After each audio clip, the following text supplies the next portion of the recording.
perkembangan hukum dan juga sangat menyangkut terkait dengan kebutuhan masyarakat, terutama anak-anak yang ingin menjenjang pendidikan dari dasar sampai lebih tinggi.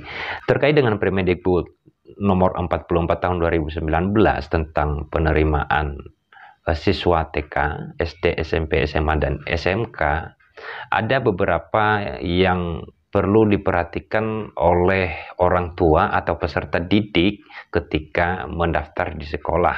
Sebagaimana ditentukan di dalam pasal 11 bahwa ada 4 ya yang perlu diikuti syaratnya sesuai dengan aturan Permendikbud ini dalam melalui jalur zonasi, afirmasi, perpindahan wali atau orang tua, dan prestasi. Nah, pemberlakuan sistem PPDB ini banyak sekali masyarakat yang memberikan keluhan bahwa banyak yang kemudian anaknya tidak diterima di sekolah. Kenapa? Khususnya terkait dengan jalur zonasi.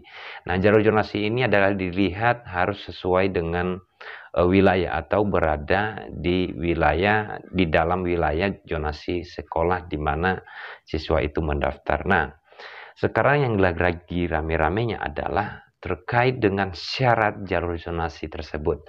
Jalur zonasi itu adalah harus disesuaikan dengan alamat kartu keluarga dan KTP atau surat keterangan yang dikeluarkan oleh pemerintah setempat, yaitu contohnya RT RW atau kelurahan.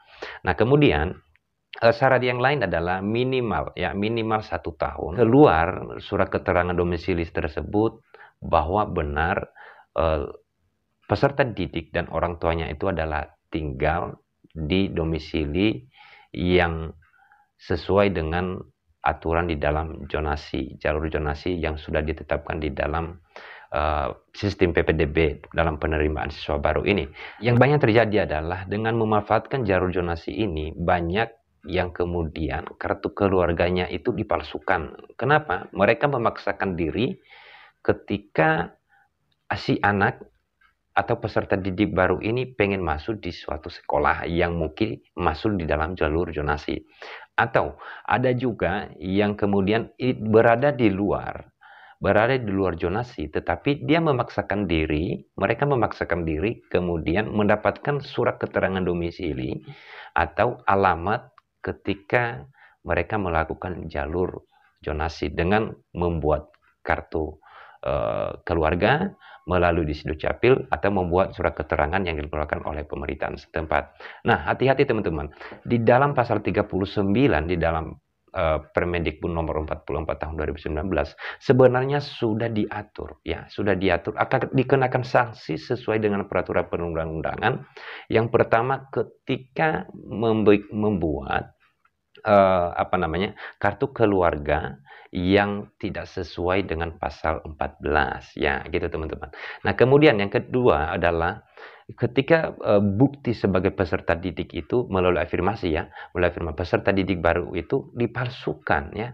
Ternyata melalui jalur afirmasi ini adalah harus dilihat bahwa merupakan penerima program yang tergolong tidak mampu secara ekonomi sesuai dengan program penanganan yang sudah diatur oleh pemerintah pusat atau pemerintah daerah. Tetapi yang akhirnya kemudian tiba-tiba terdapat bukti tersebut yang kemudian bisa masuk dalam jalur afirmasi, kemudian dibuatlah bukti yang seakan-akan itu benar, artinya dipalsukan. Nah, itu tidak boleh juga teman-teman di dalam pasal 39 ya. Kemudian ada juga yang sudah dilarang di dalam pasal 39 di dalam Permendikbud ini, yaitu bukti prestasi siswa itu tidak boleh ya. Tidak boleh teman-teman. Kalau memang siswa itu tidak berprestasi, sudah tidak usah dibuat-buat atau tidak usah memaksakan diri kalau ingin bersekolah dengan cara dan aturan hukum dengan benar. Kalau dipaksakan, maka efek-efek atau dampak hukumnya itu sangat luar biasa. Nah, teman-teman, yang menjadi hal yang paling penting di sini, ketika ditemukan adanya orang tua atau peserta didik yang memalsukan alamat, apa yang menjadi dampak hukumnya, apa konsekuensi hukumnya? Nah, seperti yang saya sebutkan tadi bahwa sebenarnya di dalam pasal 39 Permendikbud nomor 44 tahun 2019 yang disahkan pada 10 November tahun 2019 itu sudah dilarang ya, seperti yang saya jelaskan tadi.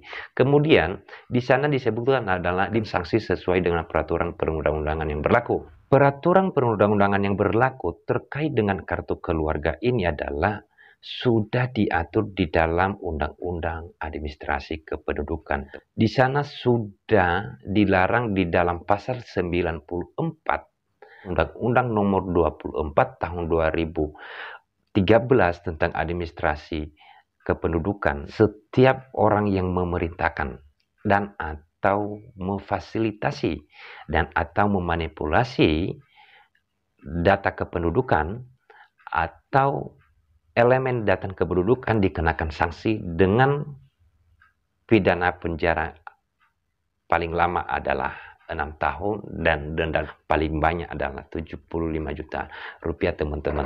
Nah, selain di dalam undang-undang di administrasi kependudukan terkait dengan pemalsuan surat tersebut juga dapat dikenakan pasal 263 dan pasal 266 Kitab Undang-Undang Hukum Pidana, teman-teman.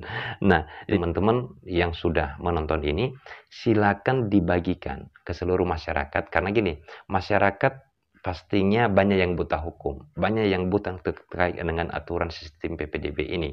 Kenapa? Karena kemungkinan ya kurangnya sosialisasi kepada masyarakat terkait dengan sistem-sistem penerimaan siswa. Sehingga dengan adanya oknum-oknum yang memanfaatkan dengan cara bisa melakukan hal-hal yang tidak sesuai dengan aturan hukum, yang kemudian yang menjadi dampaknya adalah selain kepada siswa tersebut juga kepada orang tua dan yang ikut membantu. Nah, semoga dengan melihat video ini, semoga tidak ada lagi yang melakukan hal tersebut. Cukup dengan orang-orang yang sudah diberikan sanksi hukum atau sudah divonis di pengadilan. Nah, semoga bermanfaat dan sampai jumpa lagi.